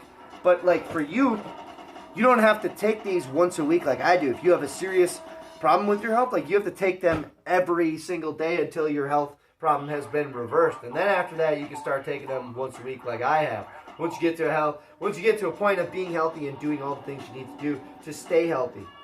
So, and then, like, don't even fucking argue with me about any of this, because I haven't been sick since I started taking these. Not only that, everything that was ever told to me that would come from taking all these products, it's happened to me. Like, I lived through all of the experience, so I know exactly what they've done for me. But if they're not getting results, the first thing we look at is, are they absorbing it? That is correct. So, in addition to going gluten-free, and it's important that they stay gluten-free so they keep their absorption. That's correct. We often add an enzyme product to help break it down, and especially people that say maybe they've had their gallbladder removed, and so they're not producing they're not storing enough enzymes to be able to. Well, they're not storing enough bile. Bile. Okay. In that case, it's not enzymes, actually, it's bile. It's kind of an emulsant. It's almost like detergent is what it is. Bile is like a detergent. And it breaks down big globs of oil and fats down to little globs of oil and fats that are more easily absorbed. So for those people, taking a great digestive enzyme and using probiotics, those can also help with people that are going gluten-free to help give them the right environment for the intestines to heal themselves? Well, by right environment, you're talking about digesting foods down properly, right? But you still have to have the proper pH in the stomach and the intestines. Okay. And you have to have some of the pancreatic and intestinal enzymes that are coated so they don't get destroyed and digested in the stomach, which is more acid, right? And so all these factors have to come into play. And then, of course, our Ultimate Enzymes has ox bile in it to give you that ability to, I call it the gallbladder in a bottle, because it has the ability to, as you point out, give you the right amount of bile when you have a meal, particularly a fatty meal. Now, to know how bile works, what I want you to do is take and put some, like, salad dressing oil or even corn oil or something like that in warm dishwater, and it just forms a coating over the entire Yeah, kind of like a blanket over the water, surface of the water. You get this oil that's just equally distributed. Take a couple of drops of a liquid dish detergent and put in there. It just breaks up into little beads, like BBs, and just all breaks up. And that's what bile does to the fats in your diet. For frozen chunks of fruit, I say that mango be the best. If you don't like dark chocolate, then you awkward. And the fat belly moves onward. A big old fat belly. A big old fat belly. A big old fat belly. A big old fat belly. Belly, belly, belly. All right, so for this next part, he's going to mention something called triple treat chocolate, which I have actually used in the past, and it's basically really good tasting, high quality chocolate, some of the best chocolate in the world that you could possibly get. And then on top of that, it's added with things that help your digestive health, like encapsulated probiotic strains are put into this triple treat chocolate that he's talking about. So like, when you think about this, is when have you ever heard of a doctor using literal chocolate bars to treat disease? Well, see, you haven't, but I have, and not only have I heard that, I've done it for myself. I've actually used chocolate bars to treat my own digestive health issues. So not only is all of this incredibly smart and scientifically formulated in every possible regard, but it's also enjoyable for the human experience. You don't have to be one of these nutcases out here like these vegans that restrict themselves from everything, thinking that they have to. You see, you can actually do enjoyable things and heal from doing them. It's just a matter of knowing what enjoyable things are good for you and which ones aren't. Like, see, for example, for me, I have a brother that has serious inflammation products, and he actually uses these same products that I use. But he's not smart enough to figure out the rest of this and actually do it. He wants a magic bullet that is never going to work. He still eats gluten, and he thinks the Mighty 90 Foundational Health Pack can still work for him. And it's never going to, not ever, not in his wildest dreams. And actually, if you really want to know what these products do for health, all you really gotta do, stand me right here and stand my brother right here. He'll never go on camera and do this. He never will. He's too ashamed of his terrible health problems to do this. But you stand him and me next to each other, take our shirts off, and look at each other. Look, you'll know which one's been doing the healthy protocol and which one hasn't. So, like, for myself, I have a literal mirror image of what I would look like if I wasn't doing all of this. And what I will tell you, that picture ain't pretty, baby. And thank God I don't gotta live that fucking life.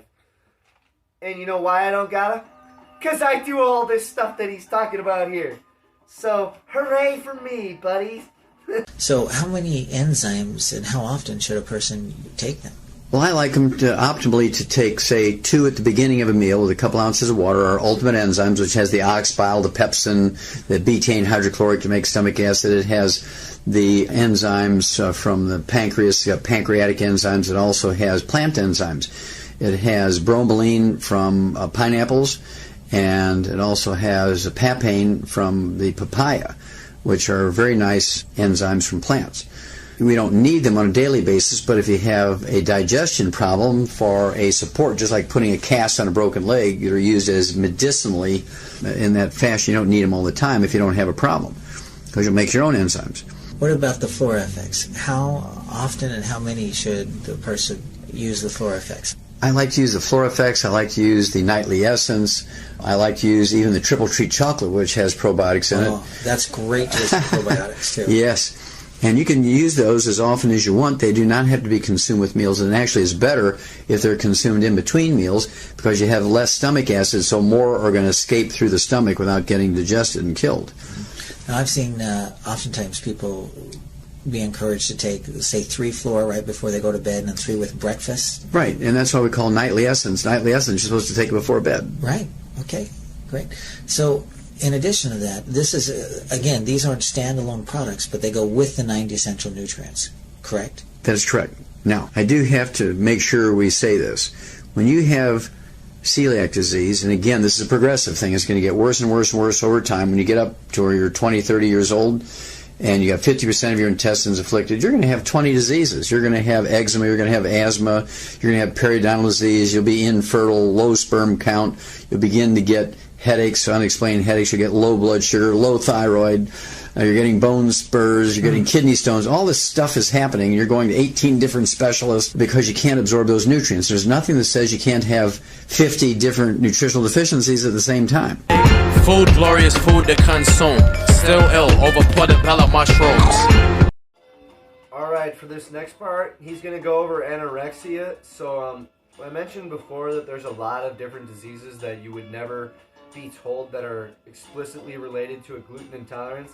And anorexia is one of the major diseases that is caused by anorexia that has never been shown, is never shown by anyone to be caused by gluten intolerance itself. So if you're a woman out here who is dealing with anorexia, just contact me. I will do everything in my power to help you out with your issues. I guarantee you success, but what you're going to need to do is you're going to need to learn things that you think might not be true. So if you do have anorexia, you're going to have to put aside all your preconceived notions. And the main reason for this is because pretty much everything you've been told about what's good for you from a dietary perspective actually isn't true. So you have to relearn and refocus your brain on what is and is not healthy food. So it's essentially, you're going to have to regain an entirely new relationship with food. And this might be a struggle for those who have anorexia because it's often a mental block built into the disease itself that prevents you from changing your dietary patterns. So if you need help with this, please contact me. I will not judge you in any way whatsoever.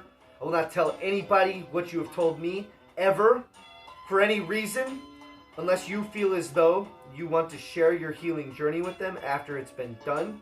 What are some of those historical cases? You talk about a lot of famous people that a lot of the audience is probably familiar with that have had these absorption problems. Karen Carpenter, she had an eating disorder called anorexia. Well, anorexia is a self-imposed restriction of consumption of food because you feel bad when you eat food. And almost always is because they have celiac disease and they feel really, really bad when they eat wheat, barley, rye, and oats. And so they just give up eating and they keep going downhill. And they feel pretty good when they're fasting or eating lettuce, and then they start eating breads and whole grains again because they know it's healthy, quote unquote. And then they get sick again, they stop eating. And so there's this downward spiral. They may level off for a while, for a couple of months, and then they start eating those whole grains again. They drop down lower, and over a period of years, usually in their 20s and 30s, they will be really seriously ill with anorexia, and some people can't give up eating, and so they'll throw up the food, and that's bulimia, they realize that if I throw it up, then I don't feel bad. But if I just eat it and leave it go down through my intestines, it feels like somebody's pulling a dry rag through my guts, is how they describe it to me. So with this next part, we're going to go into one of my favorite subjects in the world, and that is binge eating and the mechanism behind what causes binge eating. And pretty much every time I ever try to explain the science of what causes binge eating to anyone on earth, like anyone at all on earth, I get called an absolute lunatic for doing so. So I'm really grateful to have this opportunity to share with you what it is that I know about the science behind the mechanism that causes binge eating in the first place. And well, see, the real answer to that is mineral deficiencies cause binge eating habits to form. So if you have mineral deficiencies, you are going to be incredibly hungry. And see, the thing about that relates to gluten, if you do eat gluten, you can't absorb minerals. So you're going to have mineral deficiencies that are going to cause you to binge eat. So essentially what this boils down to is obesity itself, or any weight gain whatsoever, is one gigantic hamster wheel of low stomach acid causing inability to absorb minerals. If you're deficient in any nutrients, you will always be hungry. And until you can adequately absorb nutrients into the body the way they are meant to be absorbed, you will always be nutritionally deficient. Hunger itself is literally nothing more than a signal to the body to fill the nutritional reserve tanks that it needs to have filled. See, with me, I don't get hungry because I take my supplements to fill all of the categories of nutritional needs that I need to ensure my body gets.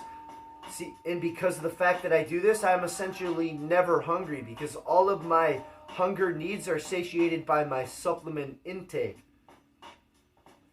And then also on top of this, you have to be able to adequately break down food in the first place to escape hunger pangs. Most people can't adequately break down foods into the simplest of amino acids because they're not even eating whole foods to begin with, as we've gone over earlier in the video. So this is pretty much explaining why nobody ever gets anything good from their attempts at weight loss. In most instances, they end up gaining weight from their attempts to lose weight. And even if they do lose weight, they end up gaining it all back. And this video explains entirely why. I'm going to throw in another link to another video that explains a furthering of the science behind mineral deficiencies that cause obesity in the first place. There's a couple of different things to look at. I'm also going to include material on why exercise can't possibly have anything to do with weight loss and never will. So all of this all combines together to form a fairly rational understanding of why everybody in America is fat. And now that's basically happening around the world, not just in America. Could obesity also be a result of poor absorption? Oh, absolutely. Because sugar is a very small molecule, and you can absorb sugars and get lots of calories in that fashion, but you cannot absorb minerals, you cannot absorb essential fatty acids, you cannot absorb cholesterol. And mineral deficiencies are what cause the insatiable cravings, the munchies. In animals, it's called cribbing or pica. And as soon as you're taking in enough minerals that you can absorb, all those cravings and munchies go away and you lose the weight. Yes. And the portion control becomes easy to accomplish. But you have to give up the gluten for your intestines to heal to then be able to absorb the minerals. Now, are there nutrients we can take to help the intestines heal? Well, glucogel is a, again, very good source of collagen, okay, which is the connective tissue. And so it's a source of raw materials for the connective tissue part of the intestine to heal. You know, the things that the villi sit on is a connective tissue, essentially. It's like the foundation of a house or a slab that you build a building on. Okay. And that's what the connective tissue is. And all these things are actually welded to that connective tissue. Okay. And the connective tissue, when it gets irritated, it forms deeper and deeper and thicker scar tissue, which makes it even more difficult to absorb things through that scar tissue layer. Kind of like a callus. Yeah, it could be a callus, absolutely. But if you quit irritating it, how long does it take for those things to optimally, if you're really, really good about staying away from everything, gravies, and even making sure croutons don't find their way into your salad, and you pick the croutons out, but there's still crouton dust in the salad, or you go to a health food store that sells bulk grains, and there's always somebody there scooping grains into a plastic bag, and then they throw that plastic bag on the belt that takes their food to the cashier, then you put your food on there. Or maybe you're a farmer and you're gluten-free in the household, but your husband or son or somebody's been outside in their clothes mixing cattle feed that has wheat, barley, rye, or oats in it, and then they come in and they throw their clothing in the laundry with yours. You're going to be constantly exposed, even though you think you're not. And so it's very, very important to, you got to be really gluten-free to get maximum benefit. But Alright, so yet again, I stand before the world as a living embodiment and living testament to exactly what he is saying in this video. Because for me, it took me roughly about 3 months to never have another migraine headache again for the rest of my life. And that to me is worth more than anything in the world that could ever be worth anything at all. Because even if I had $1 billion, if I still had to deal with having a migraine headache 2 to 4 days a week, I'd have fucking jumped a cliff a long time ago.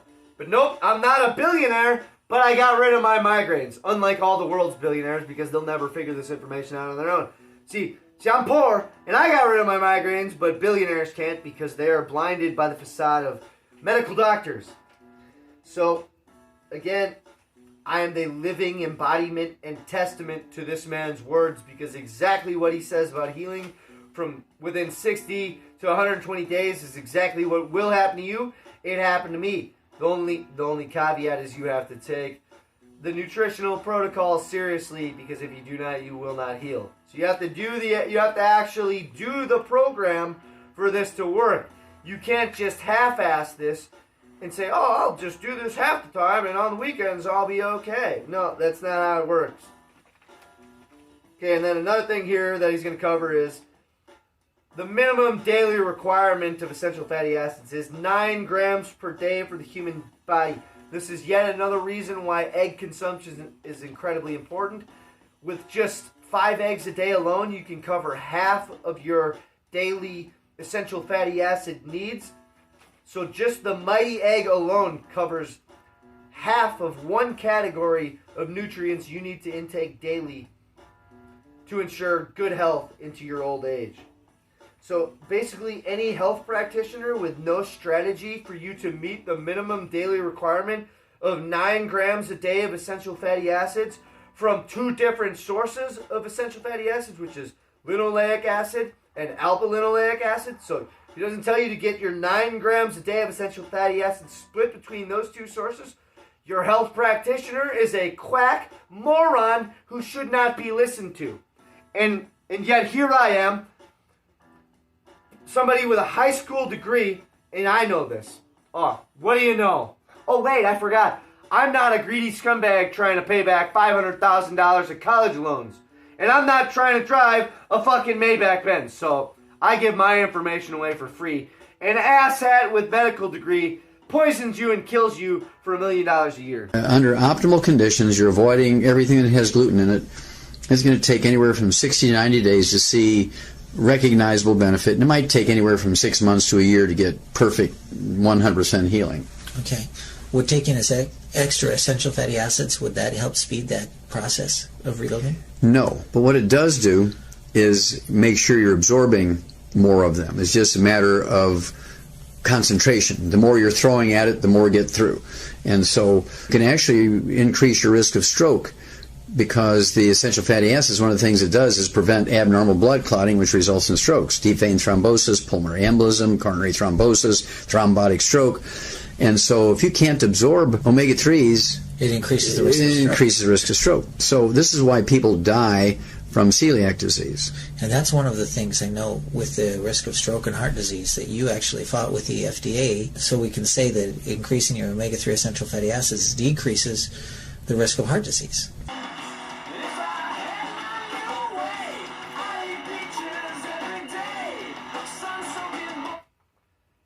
Well, this is kind of against my personal politics, but if I actually had my little way, I'd figure out how to prosecute every scumbag in the world selling you wheat flour in any form whatsoever. Because I would classify it as a war crime against humanity. Because after we've had the science to examine the wheat plant, well, we know it's basically a war crime to feed this to humanity. So, for any of you scumbags out there trafficking in the sale of wheat flour, you're public enemy number 1 in my eyes. Fuck killing your local heroin dealer. Kill your local wheat flour dealer. Oh, wait. I forgot. Wheat's an opiate itself. So if you really have these strong feelings about killing your local heroin dealer, well, you have to kill every restaurant and every owner of every restaurant in your city, because they're all dealing in opiate. That opiate is called wheat flour. And if you're involved in the sale of wheat flour, you're involved in the genocide of humanity. I really don't care what you think about that. So all you soccer moms out there, bringing all the kids their little peanut butter and jelly sandwiches on wheat bread flour, or on wheat flour bread, well, you're partaking in genocide of your own children. So good luck with that.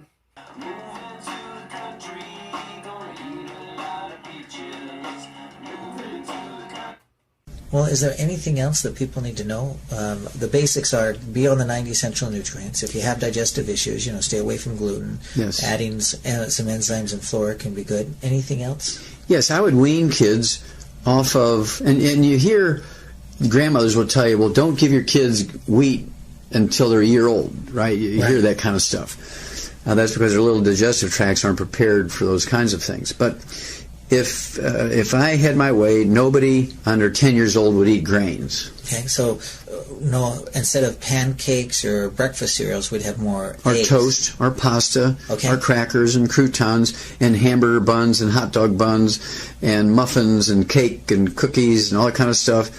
I would have them only eat like an Oriental. They're going to be eating sweet potatoes and rice and millet and flax. More vegetables. More vegetables. Eggs for breakfast. Nuts. Nuts for a snack. Great fats, healthy fats. Very little carbohydrates except for peanuts. I don't like peanuts because they have two bad things. One is a lot of carbohydrate. They also have a poison in them called aflatoxin, which causes liver cancer and liver cirrhosis and can cause sudden death if you get a big enough concentration of aflatoxin, which is a byproduct of an infestation of a fungus in stored peanuts called aspergillus, essentially bread mold. But you know what? If you get through this and you free yourself of gliadin-derived opioids, you have given yourself magnificent freedom over health and appetite. Appetite, for instance, you know that thing that dietitians tell people to do, eat many small meals throughout the day every 2 hours? That is horrible advice for many reasons, but that's their response to the relentless appetite that's caused by gliadin-derived opioid peptides. When you are wheat and grain free, you're going to find yourself coasting through your day with hardly a thought of food. Very different than most people, right, who consume grains. Grain consumers have a bowl of cereal or a stack of pancakes or an English muffin or a bagel, whatever. Let's say at 7 a.m. They're hungry by 8:30 or 9, right? Have a snack, some other grain-containing snack. They're hungry by 11. Can't wait for lunch. Have something with grains for lunch. Hungry again at 2 or 3, right? So there's a constant, unrelenting hunger when you're exposed to gliadin-derived opioids. When you get rid of them, you have your breakfast, say of 3 eggs and sausage or whatever, at 7 a.m., you probably won't be hungry before 3. In other words, you may even forget to eat lunch. And then you maybe have a late lunch or you have an early dinner, and you're probably done for the day. Appetite is spectacularly turned off. And you are in absolute and complete control over temptation, over appetite. And this is one of the reasons why the wheat belly and undoctored lifestyles that I advocate are so effective and so easy. Once you're through that initial process, right? It makes it so easy to manage your weight because you no longer... Oh, what do you know? Yet again, I am living proof of the embodiment of the spirit of everything that he's saying here. Because of the fact that I had listened to this lecture more than 12 years ago, took it to heart, and actually implemented every single word of it into my life, I don't have to have health insurance anymore. So I don't fucking have to get robbed for thousands of dollars of my money every single month of my life just to pay for a bunch of arrogant assholes to tell me, oh, you need to take this toxic drug or you're going to die from it. Oh, wait, you're going to die anyway, and you're going to be fucking miserable before you get there. So, unlike you, I didn't listen to anything, a single word any of those assholes said. And I listened to the naturopathic side of the thing. And because of this, I have never had health insurance in my life, nor will I ever be suckered into having health insurance for any reason whatsoever. Nor will I ever need health insurance because, I'm not listening to the dietary model provided to you by the trillion-dollar industry that ensures you get sick and need access to said trillion-dollar industry. See, I don't listen to anything the trillion-dollar industry says. So I don't end up needing their help. Because that's the whole, it's a literal circle jerk. You listen to the trillion-dollar medical industry, you get sick, fat, and stupid, and then you pay them all your money. That's never going to happen to me because I was smart enough to know they're a bunch of fucking lunatics in the first place. Because of listening to guys like Dr. Wallach and Dr. pharmacist Ben Fuchs, Dr. Peter Glidden, these naturopathic professionals, they're my literal heroes. They mean the absolute world to me. I will never go back to living in hell, aka the sickness and disease that all of you people live in. I'm the literal 3-year-old here that Dr. Wallach speaks of. I actually humbled myself and learned. Nobody else has done that. I'm the only one I know who has actually humbled myself and admitted I don't know things that I don't know. Nobody else I've ever told about this has ever done that before. Well, can health be that simple for people? Health is that simple, Blake. It is that simple. Once you know the combination, it's like if you have a heavy-duty combination lock and you're there with a sledgehammer hitting that thing, you can't open it. Here comes a little 3-year-old who knows the 3 numbers, right? 007. 007. Yeah. And click, the thing opens up. And the same thing with the secrets of health and nutrition. Congestive heart failure, the most common cause of death in Americans, is a simple thiamine deficiency, vitamin B1. It's the terminal event of beriberi, thiamine deficiency. Now, what do doctors do? Well, they give you all kinds of pharmaceuticals and drugs to regulate heartbeat and diuretics to get rid of the fluid that's collecting in your lungs and your chest and your belly cavity. And they give you digitalis to make your heartbeat more effective, and then they put you on the heart transplant list. They give you a heart transplant. So you're looking at $500,000. Well, all you have to do is put people on the 90 essential nutrients, get them off of sugar, which aggravates the thiamine deficiency, and you give them something like the de-stress capsules, which 2 capsules gives you 3,000 times the minimum daily requirement of vitamin B1, not B-complex 100. We're talking about 3,000 times. And so when people have congestive heart failure, I like to give them 6 of those capsules a day, so they're getting 9,000 times the minimum daily requirement. And so you get, and I can legally say this will support and promote healthy cardiovascular metabolism. Give the body what it needs, and it'll heal itself. Yeah, that's correct. And so this is as simple as it sounds. People say it can't be that simple. I mean, otherwise my doctor would know about it. Well, not really, because they're not trained yet. I know from my experience. I was in pre-med, and there was no nutrition in pre-med, and they said in 4 years of medical school you can expect 1 30-minute lecture on nutrition with no test. So expecting the doctors to understand nutrition, the MDs to understand nutrition, is like expecting your plumber to know how to fix all the computers. Or do brain surgery. Yeah, it's just really tragic. So for me, I know the contents of this book pretty well. So for me, I pay my money now on supplements, so I never have to pay later like you all will. So for me, I'm never going to have to age horribly and painfully like my quote-unquote peers are going to have to age horribly and painfully, and like they already are. Like I see them doing through their stupid-ass Facebooks that I don't even look at anymore because it's so fucking boring and corny. Okay, so this money that I spend on these supplements, like these, because of these books that I read, well, see, this stuff is worth its weight in gold. There's almost nothing you could do with your money that could be more important or more worthwhile in the long term than what I'm talking about here. I wouldn't be able to do literally anything that I'm able to do now without these books and these supplements being a part of my life. I'd be a broken down bum, probably on drugs, because of the mechanism behind drug addiction is caused by mineral deficiencies. So that's the main reason that most of society is on drugs. You all have mineral deficiencies, hence all the drug use. See, I'd probably be like one of you guys. See if I did not, let's see here, take this information to heart, humble myself, and then follow through upon it. The only thing left to add here really is that I will have to throw this in here, is that doctors do actually deserve some extremely prominent and strong recognition for their work in surgery and other related categories like surgery. What they have done from a standpoint in terms of surgical science is absolutely breathtaking, worthy of praise, and on and on and on and on. So don't get me wrong that I say that there is no place in the world for Western medicine to exist. There absolutely is. They absolutely can be responsible for extending your life by sometimes up to 60 to 70 years, depending on when their medical intervention came into play in your life's timeline. So there is a great deal of good that doctors can do in the world. But the problem is that almost all of them are blinded by very basic scientific information that they either have not studied or refuse to study because of the medical paradigm that they hold dear to, which says that the human body cannot heal itself when it can. What medical doctors need to do for a functional and strong society is to adjust their paradigm to realize that the only scientific thing that ever came out of their entire paradigm is surgical procedures, and that everything that they have ever taught about in terms of input into the body has been a lie.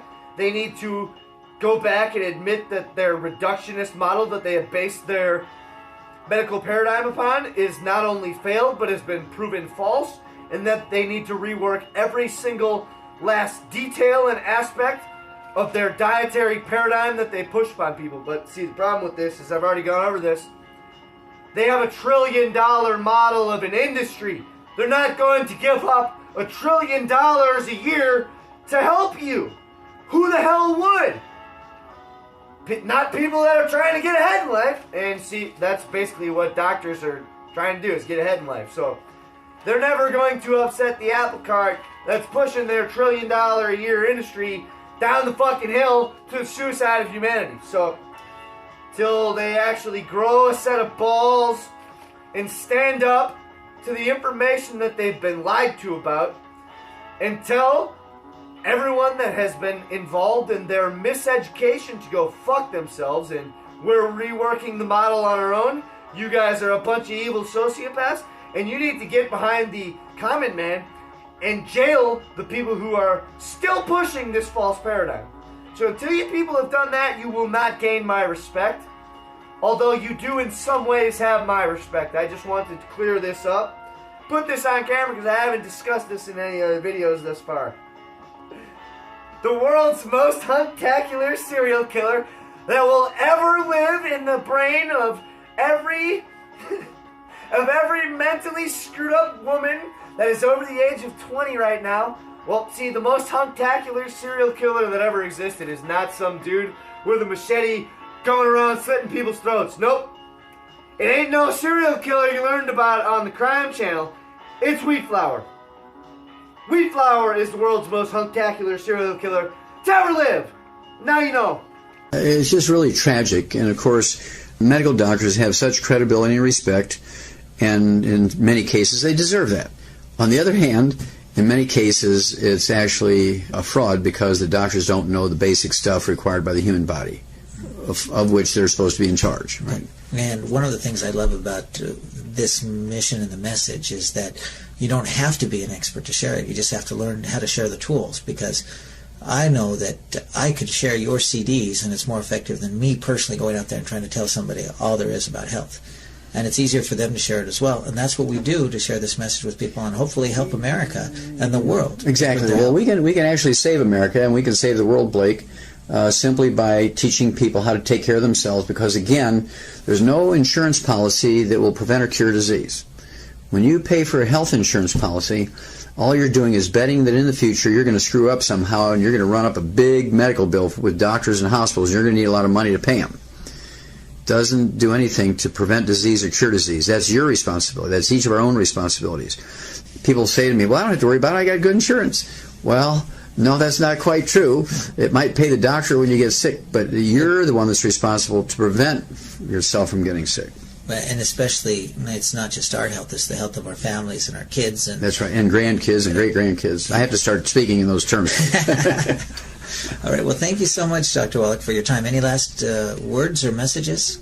Well, just remember that if you're not salting your food, if you're not digesting and absorbing your food properly, you could wind up by being damaged by a serial killer.